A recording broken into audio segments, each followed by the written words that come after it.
semoga dalam keadaan sehat ya. Perkenalkan, nama saya Nur Alif Fajrina.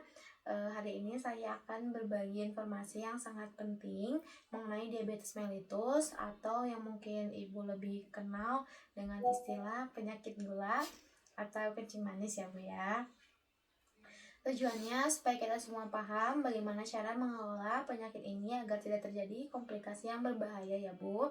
Dan bagi yang sehat agar tahu cara mencegahnya. Kita santai aja ya hari ini ya Bu.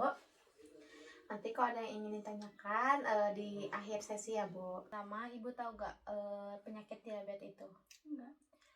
Kalau belum tahu, saya jelaskan ya Bu ya. Jadi diabetes itu kondisi di mana kadar gula darah dalam diri kita itu terlalu tinggi karena tubuh tidak mampu mengubah gula tersebut menjadi energi dengan baik. Lalu ibu juga harus waspada dengan gejalanya. Ibu juga harus waspada tentang gejala 3P. 3P itu apa sih? 3P itu poliuria yang dimana sering kencing terutama kalau malam hari sampai ibu merasa terganggu karena terus terbangun berkali-kali. Yang kedua ada polidipsia, yang dimana itu ibu selalu merasa haus walaupun sudah banyak minum. Lalu yang ketiga ada polifagia yang dimana ibu merasa cepat lapar walaupun baru saja makan besar. Selain itu ibu juga harus perhatikan juga kalau ada luka yang lama sekali sembuhnya, terus mata mulai kabur atau sering kesemutan di ujung jari kaki dan tangan. Nah, pengelolaan 5 pilar itu yang pertama edukasi. Jadi ibu harus aktif mencari tahu tentang penyakit tersebut atau penyakit diabetes ini. Lalu pahami apa yang boleh dan tidak boleh dilakukan. Yang kedua pilar diet sehat yang dengan prinsip 3J. Ingat 3J itu jumlah porsi yang harus dijaga, jangan berlebihan. Jenis makanannya pilih yang berserat seperti sayur, kurangi gorengan dan jenis makanan yang manis-manis. Dan yang terakhir jadwal makan harus teratur, jangan sering melewatkan jam makan. Lalu ada olahraga. Ibu biasanya suka olahraga enggak? Jarang banget. Nah, kalau bisa ibu olahraga ya, karena biasanya seminggu ini kalau bisa 5 kali, yaitu dengan jalan 10.000 langkah agar membantu untuk gulanya itu tidak melonjak terlalu tinggi.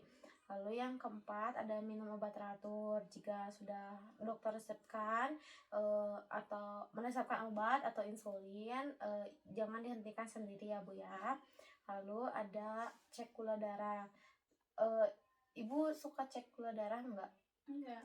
Nah, ibu tuh kalau seandainya ada tanda-tanda yang tadi, kalau bisa ibu cek gula darah secara rutin ya Bu ya, agar mengetahui kondisi gula darah dalam tubuh ibu itu tinggi atau enggak.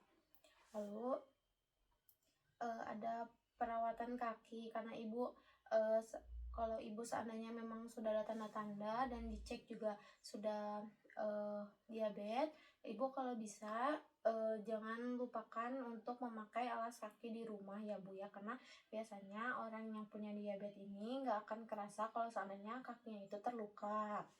Lalu sebagai penutup, kesimpulannya diabetes bukan berarti tidak bisa hidup bahagia. Dengan kontrol yang baik, ibu tetap bisa beraktivitas seperti biasa dan terhindar dari komplikasi seperti penyakit jantung atau gangguan ginjal.